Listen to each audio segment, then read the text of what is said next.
नमस्कार ओडिशा द ओडिया वाला YouTube channel को आपन को स्वागत। जदि आपण ओडिशार इंडिपेंडेंट न्यूज प्लेटफॉर्म को सपोर्ट करूथांती एवं सबुदिन राज्य तथा देश विदेशर खबर जानिबा को चाहुछंती ताहाले एबे ही हमर एही चैनल को सब्सक्राइब करि दियंतु एवं पाखर थिबा बेल आइकन को प्रेस करी ऑल नोटिफिकेशन को ऑन कर दियंतु एवं वीडियो भल लागिले गोटे लाइक करने को भूलिबेनी। कोविड स्थिति नहीं समीक्षा कले मुख्यमंत्री 10 दिन पर कोविड नियम कड़ाकड़ी करने को निर्देश। मुख्यमंत्री कहवा मुताबक छत्तीसगढ़ सीमांत जिलागुड़िक कोरोना व्यापी तेणु यह जिला को जावाक मुख्यमंत्री मुख्य सचिव और स्वास्थ्य विभाग एसओसी को निर्देश देइछंती। शनिवार और रविवार मंदिर बंद रखा प्रस्ताव। श्रीमंदिर में जगा दर्शन बंद रही। राज्य समस्त मंदिर बाबद खूब शीघ्र निष्पत्ति संभावना रही। छत्तीसगढ़ निखोज जवान नक्सल कब्जारे। छत्तीसगढ़ बीजापुर सुरक्षाकर्मी माओवादी मुहांमुही घटना माओवादी पक्षर प्रवक्ता विकल्प प्रेस रिलीज जारी होईछि। जड़े जवान को सेमाने बंधक रखिथिबा माओवादी स्वीकार करिसेंती। प्रति आक्रमण रे सेमानकर 4 साथींकर मृत्यु घटिथिबार कहिसेंती। बंधक जवान को मुकुलाइबा पई मध्यस्थ देबाकू मध्य कहिसेंती। सरकार को प्रथमे मध्यस्थक नाम घोषणा करिबा दरकार बोली से कहिसेंती। मध्यस्थक जरिया रे आलोचना पर बंधक को फेराई देबू से पर्यंत संपृक्त जवान सुरक्षित रहिबे बोली विकल्प कहिसेंती। पुणी बढ़िबो ताती। एप्रिल द्वितीय सप्ताह सुधा राज्यवासी को तातीरू मिलिबो नाही त्राही। राज्य में पुणी ताती बढ़िबो। पारद ऊर्ध्वमुखा हेबा सह तापमात्रा 2 ରୁ 3 डिग्री पर्यंत बढ़िबो। अधिकांश स्थान तापमात्रा 40 डिग्री अतिक्रम करिबो। मझिरे कालबैशाखी जनित वर्षार संभावना थिले हें एप्रिल द्वितीय सप्ताह सुधा राज्यवासी को तातीरू त्राही मिलिबो नाही बोली आंचलिक पाणीपाग विज्ञान केन्द्र सूचना देइछि। किंतु 7 तारिख ठारू पुणी ताती बढ़िबो। 9 तारिख अपराह्न आड़कू 9 जिले में कालबैशाखी जनित वर्षार संभावना रही।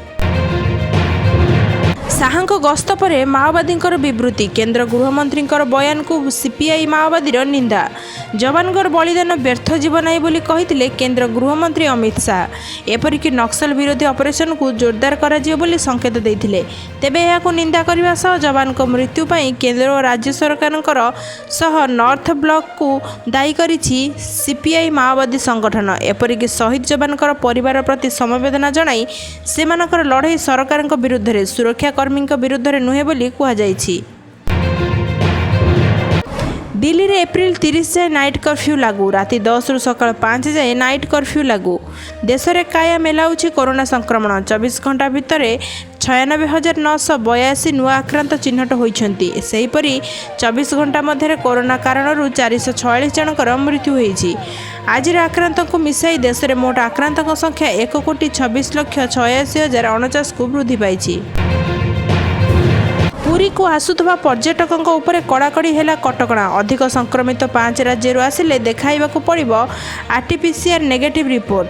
मध्य प्रदेश, छत्तीसगढ़, महाराष्ट्र, केरल और पंजाब आसुथबा पर्यटकों यही कटकणा लागू होईछि।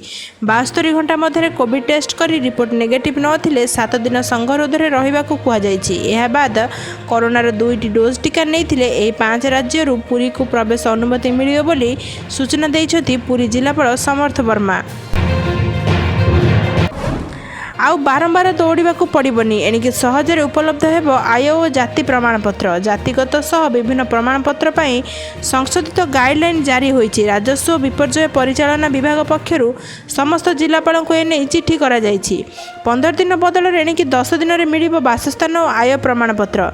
सेहीपरि 30 दिन बदल 15 दिन में ST SC SC BC OBC प्रमाणपत्र मिलिबो। आवेदन 30 दिन में मिलिबो उत्तराधिकारी सर्टिफिकेट।